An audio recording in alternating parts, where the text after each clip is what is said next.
students, previously we have started our second chapter, Movement of Families. Today we will continue with it. Okay, so open your book, lesson number 2, Movement of Family, page number 14. We have previously studied this paragraph and think and well points also. We will continue after the points. So see here. Samir, who had a small family including his wife, a son and a daughter, worked in the village on daily wages. Wages means daily काम करके daily पैसा मिलना, ठीक है. His son was studying in the 12th and daughter in the 9th.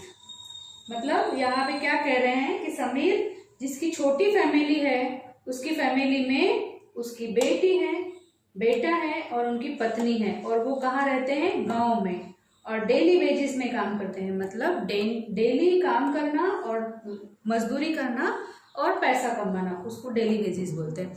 और उनका बेटा है वो 12th में पढ़ता है और उनकी बेटी 9th में पढ़ती है. Now we will go to page number 15.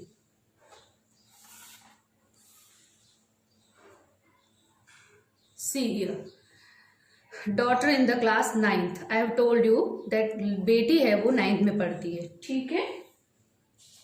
When his son passed his board exam, he had to send him from the village to get higher education. Means जब उनका बेटा 12th बोर्ड में पास हो गया, तब समीर को उसके बेटे को गांव से बाहर हायर एजुकेशन के लिए भेजना था. He thought he would have to stay there alone for studies and it would be more costly. उसने क्या सोचा? समीर ने सोचा कि उसके बेटे को बाहर भेजने के लिए बहुत कॉस्टली होगा, बहुत महंगा होगा, तो मुझे उनके साथ रहना पड़ेगा, ठीक है. After 3 years, he will have to send his daughter to out of the village higher educations for higher educations. Hence, he decided that because in the village he is working as a laborer on daily basis, and in the city too, he will do the same. क्या बोला उसने? उसने क्या सोचा कि 3 साल बाद उसे अपनी बेटी को भी बाहर भेजना पड़ेगा. अभी तो बेटे को भेजना ही है, तो 3 साल बाद उनकी बेटी को भी बाहर भेजना पड़ेगा हायर एजुकेशन के लिए. तब उसने ये सोचा, आइडिया लगाया कि वहां पे भी मैं डेली बेसिस पे काम यहाँ पे भी काम करता हूँ और वहां पे भी कर सकता हूँ, तो मैं सिटी में जाके वही काम डेली बेसिस पे कर लूंगा. So he will get shifted there with his family. When he went there, he faced difficulties in getting house on rent. Due to high rent, he had to take a room on rent in city. यह मतलब उसने ये सोचा कि Sameer city में shift हो गया, ये सोचकर वहां उसने बहुत सारी परेशानियों का सामना करना पड़ा. ज्यादा किराया होने के कारण उसने सिर्फ एक ही रूम लिया, ठीक है. His family had to live, sleep and cook in the same room. His neighborhood was also new for him. He had to put more efforts to meet his daily need also. मतलब उन्हें एक room में सोना भी था, खाना भी बनाना था और रहना भी था. सारा काम उसी में ही करना था. और जो उनके पड़ोसी थे वो भी उनके लिए न्यू ही थे. तो उसने ये सोचा कि अब तो मुझे बहुत मेहनत करनी पड़ेगी इन सब चीजों के लिए. City being costlier, he worked in the daily day as a laborer and as a security guard in the night. He decided to go back to his village at the completion of education of his children. City में रहना बहुत costly होता है ना. तो उसने दिन में वो क्या करता था? दिन में समीर मजदूरी करता था और रात में चौकीदारी का काम करता था. वो ये सोचता था कि 3 साल बाद बच्चों की पढ़ाई खत्म होने के बाद में वो गांव वापस चला जाएगा. You might seen around you that some children have to leave their home for higher education. They live in a hostel or get a room on the rent for their studies and other place. यानी आपने देखा होगा अपने आसपास में या आपके बड़े भाई बहन होंगे या तो वो उनको भी घर छोड़कर हायर एजुकेशन के लिए बाहर सिटी में जाना पड़ता है, या तो वो हॉस्टल में जाते हैं या फिर उन्हें रूम रेंट पर लेकर रहना पड़ता है। ओके, सो समीर का पैराग्राफ ये था, यहाँ पे आपको समझ में आ गया होगा।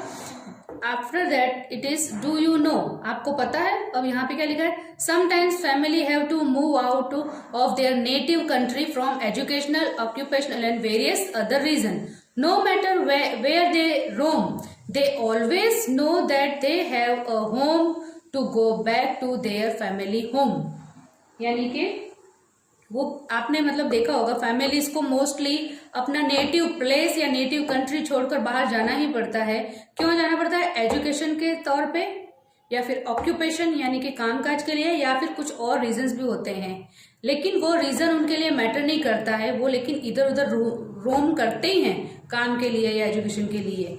उनको एक माइंड में बात फिट होती है कि आज नहीं तो कल हमें हमारे घर तो वापस जाना ही है। Understood children? Now we will read think and tell. अब आपको यहाँ पे थिंक करना है और बोलना है और समझना भी है। नंबर 1 है, फ्रॉम योर फैमिली और other family around you who has gone out of the village और सिटी फॉर एजुकेशन और has came to your place from outside. यानी आपके फैमिली में या आपके आसपास में ऐसा कौन है, आपको ये पता लगाना है कि वो सिटी से आए हैं या गांव से आए हैं या आपके एरिया से कहीं गांव और सिटी में गए हैं। ठीक है। Number 2, if you need to go out for studies what things you will take with along with you. अगर आप बाहर स्टडीज के लिए जाते हैं तो आपके साथ में आप क्या क्या सामान लेके जाएंगे। नंबर 3 है, if any one of your classmate is staying in a hostel collect the information about him. Means आपको ये पता लगाना है कि आपके क्लासमेट अगर हॉस्टल में रहते हैं तो उनसे आपको इंफॉर्मेशन कलेक्ट करनी है उस बारे में। फिर what are the works that hostellers have to do themself. फिर ये भी पता लगाना है कि जो हॉस्टल में रहते हैं उन बच्चों को क्या क्या काम अपने आप करना पड़ता है हॉस्टल में रहते हुए।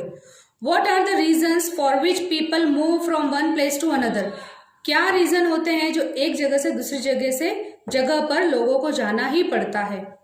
ठीक है। लास्ट है, how do they continue their children's education. वो अपने बच्चों की पढ़ाई को कंटिन्यू कैसे करते हैं। सो ये पैराग्राफ हमारा इस पेज का पूरा खत्म हो गया है। आपको ये वापस पढ़ना है और वर्कशीट्स और होमवर्क आपको करना है। So till then good bye and see you soon.